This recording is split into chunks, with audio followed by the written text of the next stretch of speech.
Manchester United 2, Leicester City 1. Manchester United are through to the FA Cup 5th round after a late and dramatic winner at Old Trafford from Harry Maguire, an offside goal. Manchester United sneaked through, and that's really what it was just all about, wasn't it? It was just about get a win. The performance, shocking. Absolutely shocking from Manchester United. Awful for a long, long period in that game. It was not good, to say the least. And I don't think Ruben Amorim could afford a loss this evening. And we haven't. We've got through. But the phrase, papering over the cracks, I don't even think it. I think that is a oversimplification of what's happened in that second half of Manchester United. My word. This is the full-time view where members can call in and have their say. If you do wish to call in and you are a member, you can go to the United View YouTube page, go over to the community tab. You'll find the link there exclusive for members. If you do wish to become a member, you can do so. Links in the video description. It's also pinned in the chat. Let's get straight into the calls this evening. I'm sure there's going to be a lot of opinion flying around. Let's start off with Show. Show, was the win the most important thing, or are there big red flags being raised after that one? I think there's massive red flags. Thank God for VAR firstly, because without that we wouldn't have gone through tonight. But you just look at the performance of again overall. I think you've got to look at Amorim's selection. I think when you sign a left wing back and then you play him right wing back and then you hook him at half time. I think it's just I don't know. It's one of the performances. Obviously, you come out. Obviously, you celebrate the win, but I just think when you look at the performance today, I just thought it was poor overall. And we got out of jail today. We absolutely got out of jail. And obviously, I don't know. It's a weird one because obviously, look, I've said before, I fully back Amor, but I think we are allowed to criticize him. And I've said previously a lot of times that his selection at wing back, especially, it puzzles me. And tonight was the most puzzling one. So I'm hoping the performance improves, but it's up to him to get the better performance, especially against these type of teams, because we know Leicester aren't a good team. They're not. No, and it's a bit like when we played Southampton, isn't it? Where you go, you'll get that against sort of lesser teams. They'll give you an opportunity or they'll make mistakes right towards the end of the game. But it's the concern about playing better teams at home. Like we've seen, when we say better teams, we mean like play Palace at home. You'll lose that game. Play Brighton at home. You lose that game. What did you make of the decision with, Patrick Dorgu, for instance? Everyone thought we signed a left wing back. How surprised were you to see him start at right wing back today? I was shocked, but then obviously there was rumours already coming out in the warm-up that he was warming up on the right-hand side and Dalot was warming up on the left-hand side. And I think it's the kind of frenzy started from then. And I thought, nah, surely not. And then when we obviously lined up on the pitch, then we saw it. I was like, honestly, like Ruben, again, I want him to help himself. That's the thing. One thing to balance out the argument, I would say, he put on Garnacho at half-time and I thought Garnacho did change the game. So, he's not made many good subs recently, but I'll give him credit for that one. And he put Xerxes on a bit earlier than normal as well. He put him with Højlund. And again, that's another change that made the difference. But again, I saw I think it might be Mina who tweeted it. That's another first. I think it's like 20-something goals that we've scored against another scoreless first half. And I can't remember having this many scoreless first halves watching United ever, so that's a serious problem. And you can get away with going behind we went behind against Southampton, we came back because they're a poor team. Against Leicester, they came back because they're a poor team. Again, I'm talking about two teams here that are going to get relegated, right? But you go behind against Palace, they can't come back. You go behind against Bournemouth, they can't come back. Against Forest, they can't come back. So it's something at the beginning where Ruben's not getting his selection right. He's not. Let's be real. And we can talk about the players are not good enough for the system. We know that, but there's certainly more that he can get out of what he has. That I think I know for sure. Yeah, did you, with the first half in particular, I suppose the beginning sort of 20-ish minutes or 50 minutes of the second half, Do you see it as a player issue, or is it a case of actually some of the way he is setting us up is too defensive with these inverted wing backs that are passing backwards, or is it a combination of both? Do you think? I think it's a combination of we don't have the right profiles in certain positions, but also he's being far too negative at home in these kind of games. Like I think, for example, with the wing back situation, I think again start him at that right wing back today. Why not start him at right wing back? So yeah, I think in that situation, yeah, he's just being far too negative. You can probably tell I'm in a public place, so I apologize. Yeah, shows getting on the tube confirmed. Yeah, shows getting on the tube confirmed. Probably didn't expect me to come to him first, but this is why you've always got to be ready. You never know what's going to happen on the full-time view. Yeah, big up show, called in, appreciate him as always, confirmed. But raised some good points. Confirmed, as Ridwan says. Yes, confirmed. Constantly confirmed. He did well on the move, to be fair. He did well, but it's late. You got to make sure you get your train. Yeah, maybe he missed the first one. He thought, this kind of last train settings. I've got to, I've got to go home. But big up to show. Let's get to 100 likes if we haven't already. Click the like button and be sure to subscribe. I've got a super chat here from Nasco. Says, la la la la, Ruben Scammer win. Scammer win, Ruben Scammer win. We take the win, but that was awful. I couldn't even celebrate. I was so angry. You know what it is, yeah? It's one of those ones where if you shithouse a win and you scumbag a win, you celebrate it. Always do, because you've got to be shameless in that moment. And particularly, we don't have a lot to celebrate as Man United fans. At the moment, we really don't. So when you've got the goals, just do it. You know what I mean? Just take it. And like I mentioned it 30 minutes into this match, I went, just go through. You know what I mean? Just go through, just get the win. That's it. Move on, get to the next round. So, yeah. Let's go to another call. It's time for, let me just do a quick time check. Well, it's nearly hour, folks. We're way past the watershed. We're way past the watershed. So it can only mean it's time for one thing, which is Pillow Talk with Amor. Amor, good evening. Evening, how are you? I'm very well. We're through to the FA Cup 5th round. What did you make of it all? Yay, we're through. That's enough of the celebration. But Owen is just it's horrendous. I know it's pillow talk time, Owen, but genuinely, I'm not no word of a lie. In the first half, and I was watching it with my son, I fell asleep in the first half.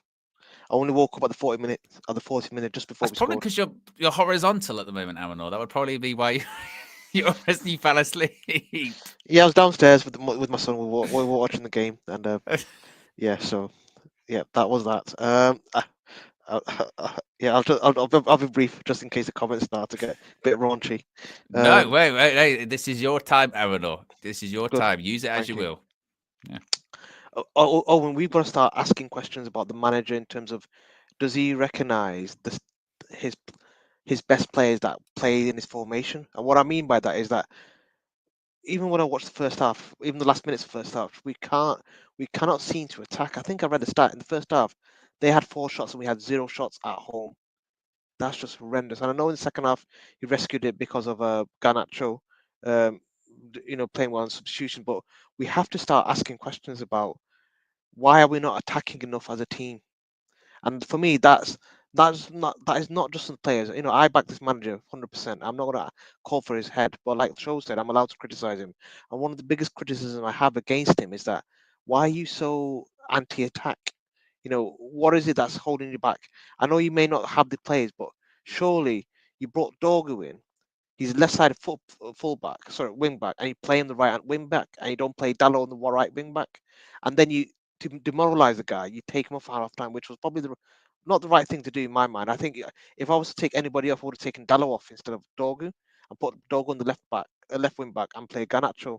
So for me, the manager there's a lot of questions on his attacking style, because it's just not there, and we shouldn't be afraid of criticizing for that. I'm not afraid to criticize him. No, well, definitely not. You're not afraid to go on the internet with pillow talk. Definitely not afraid to criticize Ruben Amorim. Is that a concern then? Because it's a bit like the Southampton game whereby, like, Leicester are a bad team. They're going to get relegated. And still, yeah, we've won the game, but is it getting any better or is it actually getting a bit worse? I think it's going to get worse before it gets better. I'll be honest with you, Owen, because we've lost Anthony, we've lost Rashford, and yes, they may not they made the pin pack, but I'm looking at that team and I'm looking at the midfield and the attack, and I'm just thinking, if we play against a top 10 team against the Premier League, where are the goals coming from? Genuinely, where are the goals coming from? We played at Palace at home 2-0 against 3-4-3 system. When they scored the first goal, I just didn't think we'd score another goal. We couldn't even muster an attack to score the second goal. So for me, he's still on thin ice. He could get. I don't want him to get sacked, but I don't trust Ineos enough to say that they won't sack him. If he hovers around 17th, 18th towards the end of the season, or even if he's close to relegation, don't be surprised if Ineos pull the plug. I wouldn't, but he needs to flex the way he approaches the game. Yes, stick to the 3-4-3, but put attacking wing backs on. You've got them. You've got Dalot and Dorgu or Dalot or Garnacho. Just get your win backs and get your attacking play sorted. Because if you don't, Amarin, as much as I like call you the poet, you will get yourself sacked. And what he should do, Owen, just to give you an analogy on this, remember when Jurgen Klopp first came in his first season, he didn't have the plays, but he's played his philosophy, identity, and what he was able to do to show to Liverpool bosses, look, I know how I want to play. This is the attacking football. Look, these players are not good enough. I think Amarin can talk the talk, but when it comes to delivering of attacking play, he needs to be able to demonstrate that these players are not good enough to play the way I want to play, and he's not doing that. So, yeah, I feel like he's on the road to concussion if he's not careful. And finally, Garnacho comes on, changes the game. Is that evidence as to why we were lucky that we didn't get rid of Garnacho? Because he seems like he's the only player that's actually going to run at people, or is that oversimplifying things? I think it's oversimplifying things because yes, you give Garnacho 100% the credit that he was the game changer. But if we played him from the start in the next game against Tottenham, he might produce a 5 out of 10 performance.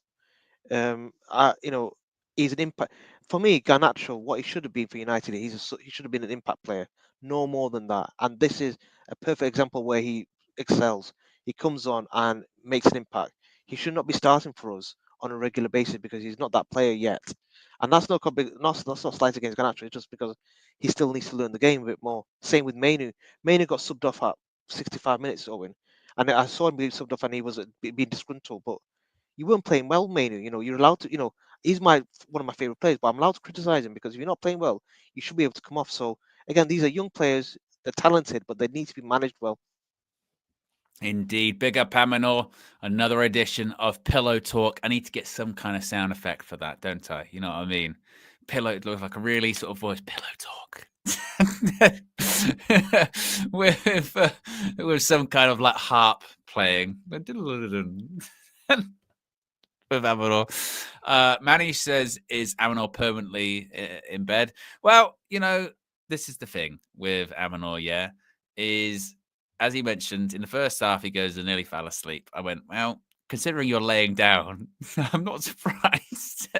That might be the reason for that. Is there let's V's right. Surely there's a harp sound effect. Surely I can do something like that. I just need to know if it's the right thing. Wait a minute, I'll mute myself.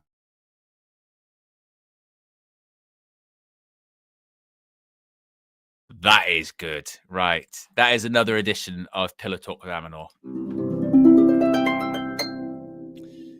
Yeah, another one. Just another one that's been saved. Right, that's saved. The soundboard remains very undefeated. Absolutely. Undefeated. That's the intro and the outro for Amanor. Every single time, it's just another edition of Pillow Talk.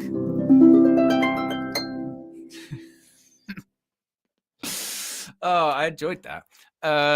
we've got Lonely Bee is the latest member of the UB Members Club. Welcome to you. I appreciate it. If you want to join the UB Members Club, you can do so. Links in the video description. You can also click the join button. Let's go to another call. Let's go to Chalaboy Comics. We got a win. We're through just about. We scammed it. What are your thoughts on it all?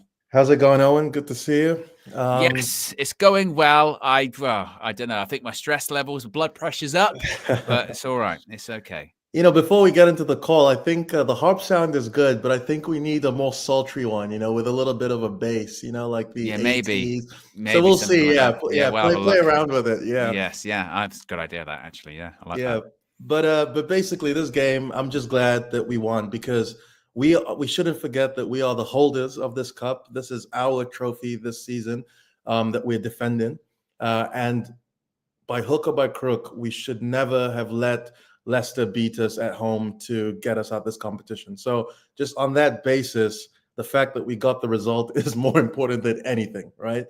Now, when it comes to the performance, my goodness gracious, the first half was awful. And I feel like, this could be looked at in two ways. You could say, oh, the players aren't good enough to implement the system. Or you could look at it in the way I want to talk about it today, which is about the matching of the philosophy of Man United's the perception of what us fans feel that Man United is versus what the system we're currently trying to implement is, right? And if you recall I think it was last season, we had a talk about, why, there's a struggle between United playing the Ajax way versus Ten Hag switching versus Ange, Postecoglou playing his way and Tottenham responding well to it. And we talked about essence and principles of the club. Man United is a club traditionally that have been direct, that have been aggressive, that have been forward-thinking, free-flowing. And, that sort of idea around football through Ferguson has been how we've implemented. Ten Hag tried to get to that level by making us an insanely transitionally heavy team, which I feel like if he had just played Ahmad and, dropped Anthony sooner, he would still be in a job, to be honest, right? Because we were close to taking that next step, but we lost too many games, confidence went down, and then it was a situation that couldn't be survived. And if you look before that, we had another manager in LVG who, to be honest, tried to bring a full possession-based type of system when we were beating all the top teams, but the football at times was very, very dire. So even if the results, in a way, although we started to decline towards the end, were there, fans weren't happy. And I'm sort of nervous that Amorim is going down that direction of having a system that he's so hell-bent on, which, again, we should, back him too, because he's our manager. But the way in which he's sort of coaching this team is making us very safe and very slow and very methodical, which in aspects is good when it comes to preventing injuries, when it comes to controlling the game. But we still need an emphasis to know when to switch, to know when to go long, to know when to go aggressive.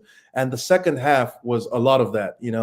I said it a few calls ago. Whenever we turn to quote unquote Ten Hag ball, in the sense that we're looking for more long passes and put in a lot of pressure on the back line, that's when our players sort of come alive.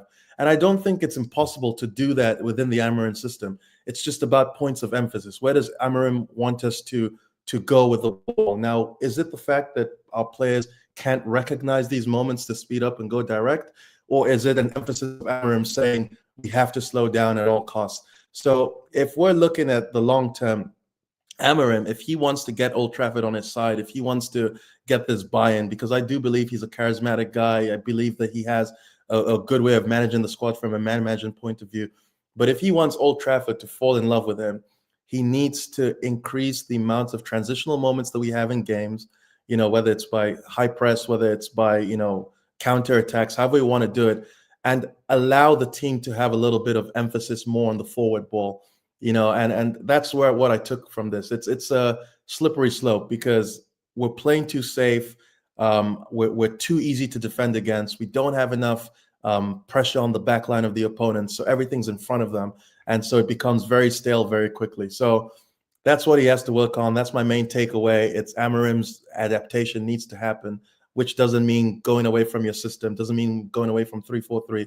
It just means platforming individuals to put emphasis on running at people. So we'll see how that goes. But that was my main takeaway from today. Yeah, I mean, definitely in the first half. I mean, were you surprised by that? Because obviously we had Dallo and Dorgu at wing back, and even the 10s were quite static, and you couldn't really get much from them.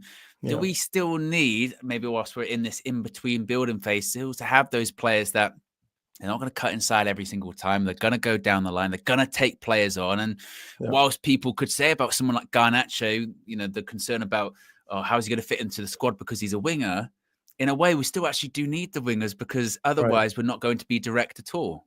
Exactly. That's well said. And I think the experiment that sort of like made me sort of confused was the Dallo and Dorgu on opposite sides, because we already have players in the 10s that are cutting in. So when you have your wingbacks also facing that same orientation, it causes an unbalanced situation because there's no forward momentum when the ball comes to the outside wingback. And it's a problem we've had all season where whenever we have that first rotation of center back to right center back or left center back to the wing back, we get stuck in that position. So the only out ball is back to Onana, mainly because we have inverted wing back. So the ball doesn't run across the player's body. So there's a lot of momentum lost in build-up, which allows the opposition to press us. So I think that's a sort of easily fixable problem. But the question is, why is Amorim insistent on that? Because even when Dorgu came on, Dalot remained on the left-hand side, right? So I know Flex gets some passes in the media, but I'd love to ask him to ask Amorim what's his tactical philosophy around having inverted wingbacks when the 10s themselves are inverted too. I just want to understand that, because I feel it's easy to open up. You need people like Garnacho, you need people like Dorgu or Dalot taking the ball in motion, like with a first attack against the opposition side. And I think that just opens up the field a lot more. So I'd like to understand his thinking around that, because there has to be, because it seems so easy for someone who's not a coach, not a manager, who hasn't done his coaching badges to recognize that. So the question, there has to be a reason. So I'd love to understand that. But from a Garnacho point of view, I think this is exactly why we should have kept him, because he has that impetus. He has that run-in and the dazzling sort of idea of football. Now he has to hone it in, because there was that point where he should have passed the ball, but he went for glory. So it's still a maturity thing with him. But in terms of initiative, in terms of threat, Garnacho is one of our few players. Him and Ahmad maybe are the two players that have direct threat, and an informed Højlund, which we haven't seen in a while, but they also have threat towards the back line. So yeah, Amorim just needs to figure out that situation for sure. Do you worry about him a little bit, Amorim? Because we started to see it in the game tonight, particularly in the first half, players maybe starting sort of, or the fans rather starting to boo when players were playing backwards. There certainly was a lot of, is this getting better? Is this getting worse? Those kind of questions. If he doesn't get a bit more, and again, we're not saying change the system, but maybe just a bit more attacking. Yeah. Are people going to have those kind of moments where they're going, well, there's a lot of questions here and there are some red flags? Do you think, is that a worry for you? Because there's still a lot of time to go this season, and there's going to be more days like today too. Yeah. So the only thing, if Amorim was another board's appointment, I would have worries, because even when Ten Hag came in, when we first had the discussion before all the results went down, our general consensus, or at least mine, was Ineos is probably going to want their man, but I hope Ten Hag stays, because I like the way he plays and I still think there's potential there. Because Amorim is Ineos's guy, I think he's definitely safe for the season. Like it would take a catastrophic run of like 10 defeats in a row, something abhorrent like that, for him to go, because this will be another failure on Ineos's resume. And if you're going to sack the manager, who sacks the guy who brought in the manager, and who sacks the guy that made the mistake? So it's a self-admittance that they're not good enough for the job if they get rid of Amorim after bringing him mid-season. So I think on that basis, his job is safe for this season, and he will get investment in the summer for sure. My worry for Amorim is just about the mood of Old Trafford. Like you want Old Trafford to buy into you. And the way you buy into Old Trafford is by attacking. That's just our philosophy. And Carragher said it in the overlap, and it's something that I've shared. The club should dictate the philosophy of the manager. You have your essence, and you have to stick with that. So I think Amorim just needs to just adjust. Ask your players to play a little bit more forward balls. Ask your 10s to make more aggressive runs out wide to open up the space. Just make those slight tweaks. So I'm not worried in terms of his job security. I'm just worried about fan sentiment, because the worst thing, because at the end of the day, human beings play the sport. When you're lacking confidence, you perform at a lower level than if you have confidence. It's just the way it is, right? So if he wants to get the psychological edge from Old Trafford so that we're playing with 12 men in the stadium, just attack more. That's all he needs to do. Just attack more. So I'm not going to go too far over and be like, oh, Amorim, needs to change so much. Just adjust the points of emphasis in your squad and your approach play. But yeah, I think he's safe, and we'll see what he does after the summer investment. Hopefully so. He will be safe. I did see that big up Chalaboy Comics, that it was just in that first hour was a rough first half. And actually what was even worse about it was that sort of 15 minutes when we got to sit for between 45 and 60, and we were actually a bit more open. And they were playing it around. I was like, bloody hell, like this isn't good. Like this really, really isn't good. But it's one of those ones where it's like, that's why I said it's just about getting through. And to be fair, we did learn this lesson somewhat last season with the FA Cup, didn't we? When we faced Coventry, and as many people, pointed out at the time, if you go all the way and you get deep into the competition, you won't really remember this Leicester game that much, will we? We won't. It's just whether or not you've got faith that we can actually do that or not, which, yeah, I don't know. I don't know. Like Mike with the super chat here says, Ruben's Portuguese bias is annoying. Well, obviously, look, it plays Dallo a lot, and KG. I mean, the thing is, KG was advocating towards the end of the match view, bizarre, to be honest, which was forget his passport. Was it leave him upstream like Moses in a wicker basket? I mean, I don't know.